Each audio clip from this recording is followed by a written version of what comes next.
it's Steve Olson. It's April 12th, 2016. The title of today's episode is Tilt, and you'll see why in a second.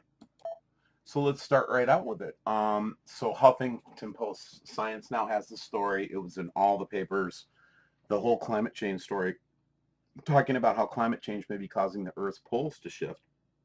And I think it's coincidental that only about 3 weeks ago, Eric Briggs and I were talking about the Earth tilting and how we could see the Earth tilting by looking at the rotation of the moon. And I can remember people going out in their backyards and seeing it and being amazed that we talked about the Earth was tilting, and the flack that we got for talking about the Earth tilting. And then lo and behold, here we go. The Earth is tilting because water is sloshing to the South Pole, I think, or something like that. But the point is that they're saying that the Earth's tipping because of these material changes. And I would just remind everybody that the Earth is a humongous ball of, well, iron, nickel, magma, all that kind of stuff. What happens on the surface isn't enough to turn the planet around, guys. The mass of the inside of the planet is far greater than the mass that's on the outside of the planet.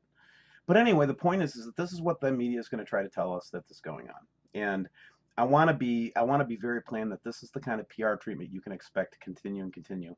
One of my good friends on Facebook and I were lamenting together on how this just ticks us off when we see this kind of thing. And we know that the Earth is tilting. We know that the pole is changing. And we know it's because of its approaching system to our solar system. And that's what our theory is. And nobody's been able to dissuade me. All they've ever been able to do is prove it to me by the way that they fight the message so hard with this kind of PR, right?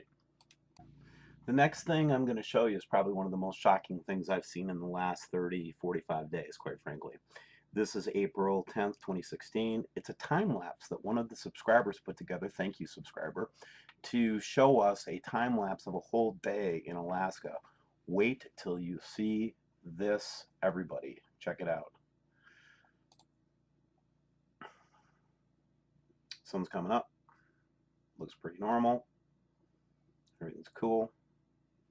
Might have a couple objects, things like that we could look at. Yes. Now watch what happens. Sun goes down. Now is the sun down, everybody? Does everybody agree that the sun's down now? Watch what happens next. What is that? What is that? And what is that? Wow. Amazing capture using time-lapse. I think time-lapse is our best tool, really, to be honest with you guys. It's been where I've gotten the best captures, and then we've got these other planetary bodies flying over in Alaska, too. So this is some pretty awesome grumpy moose footage from Alaska. I just wanted to show you guys and make sure you saw that. That is probably some of the most amazing, like I said, footage that I've seen in a long time. Okay, so everybody, this is a new toy that we have at WSO reporting. Is an IR camera, and I'm able to look at things at nighttime. And there was a very heavy cloud layer 2 nights ago with the sun, in this case, was in the southwest, pretty much more west than south, but it was in the southwest. And then I was able to capture this other orb, very bright orb that was shining through the cloud layer. And again, it was just, I thought it was interesting that it was showing through on IR so clearly when none of the other background stars were showing up, right? So just to make sure that I wasn't seeing some kind of a space object, a normal object, what I did was I went and actually did a capture to show that here's the moon on that time on Monday night, and there were no obvious objects in the sky there, okay? This is the same view from Madison, Wisconsin. I'm not using Stellarium anymore. I'm using the University of Wisconsin astronomy programs, just so you know. And this is what I saw, and I did not see anything here. So back to the IR footage. The IR footage was pretty clear that it was showing a very bright object, a flashing object. It wasn't an airplane, by the way. It was just a very large orb.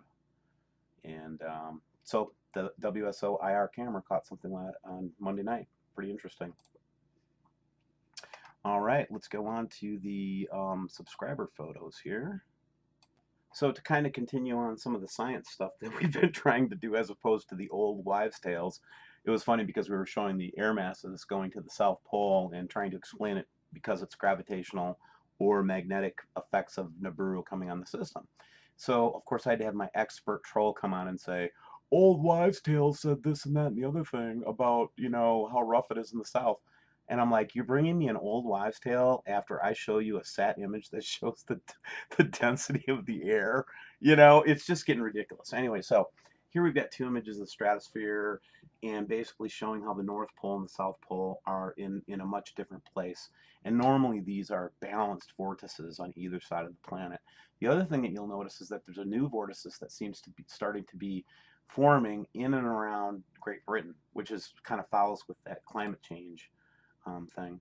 The other thing that, and again, this is from a very gracious subscriber who's helping me do some slides, but the volcanism has gotten pretty intense over the last month, and just go take a look at any of the volcanic, you know, programs out there and just see. But this is just from the last couple of days. And again, while the white in this graphic shows the water vapor. So not only do we have air mass traveling down to the South Pole, but we also have a larger amount of water in the air down there as well. So again, it's just more corroborating evidence, right? And then here's the mean air pressure at sea level. And the balances are being severely distorted. And the question that the subscriber wants us to ask, which I will ask, is what could be causing these drastic changes? And it's not because the water's sloshing around, guys. That's just a ridiculous theory. Okay. Next picture. This is the you know, ABC News version of the same story that I was talking about, and I started picking up on it and just talking about it. But it's just crazy, stupid explanation. I can't believe people would buy that. And then to further corroborate, on Monday I had another subscriber that got this picture of the moon and this object. So it's the same object that I caught with the IR camera. So I thought it was a nice corroboration. This is the crazy stuff that's coming out of Moonglow lately, guys. It's just crazy. Moonglow Observatory on the All Skycam network. Look at this crazy stuff, man. Just crazy stuff. Here's a testimony in Boston, all over the United States. They're slamming into buildings and the median and road signs because GPS systems haven't been working right. I don't need to know about that. Speaking about GPS systems, while I haven't found my first rig yet, we're almost done with the second rig, and so we should get another flight in this weekend. I'm going to be talking to some specialists to find out what would be the best time for us to send up this balloon. But anyway, this subscriber wants me to tell people that there might be something going on with the GPS, so don't be so trusting of GPS when you're driving. Okay, everybody? Grumpy Moose from the magnetic detection units, we are seeing humongous expressions in the blue planet, just as clear as day.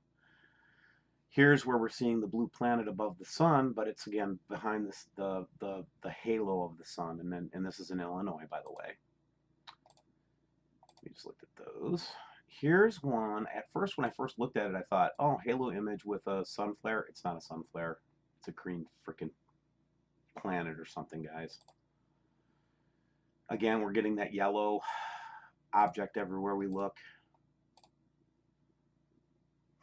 Wow. These are intense images, and this kind of goes with MBB333 guy. I mean, he was actually catching this this object here, but look at the blue hue of it and the bump on the sun there.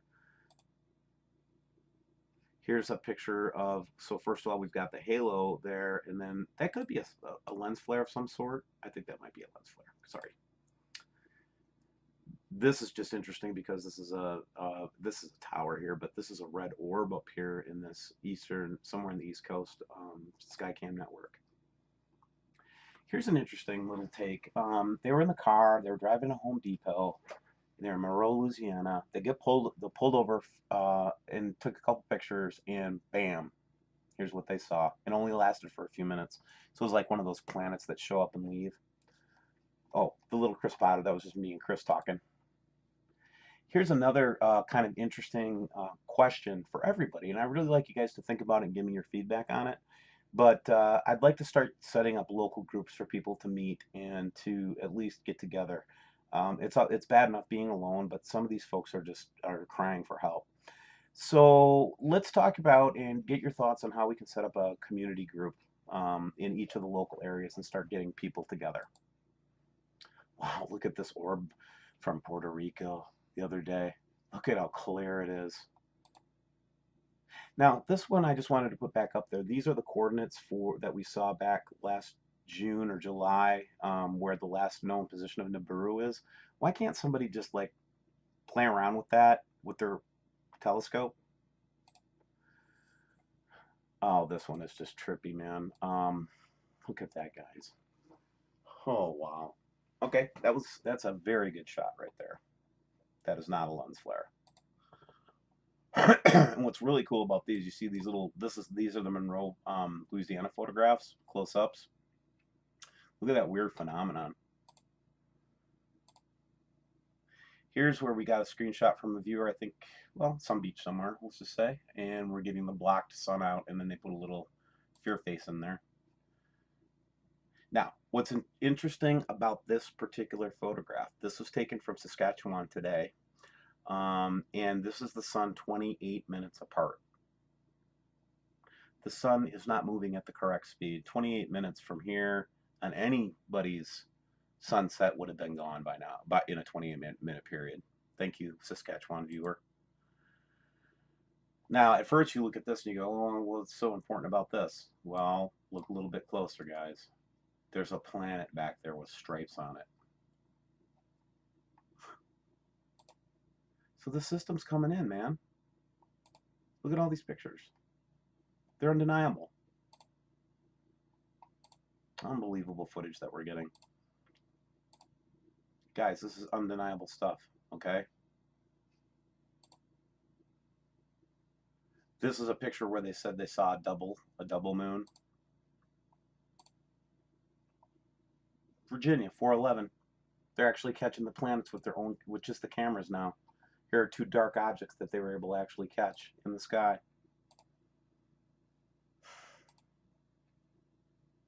Look at this, guys. 410, 2016. Oh my goodness. Do you know Jesus, man? Do you? He's ready to know you, man. This is a photograph that was supposedly got leaked out to WSO channel. It was a photograph taken in 1983 from the IRAS satellite of one of the planets in the system. I think we recognize big orb, little orb. Blue orb, clear. Very clear. And that takes us back to the beginning again. So I just wanted to make sure we caught up tonight. I know it's a lot of information to share. There's more to share tomorrow. I'll definitely be putting up another video. The balloon flight should be coming up here pretty quick. And guys, let's pray for each other and start thinking about maybe how we can set up some local communities and go from there. God bless you all. Love you.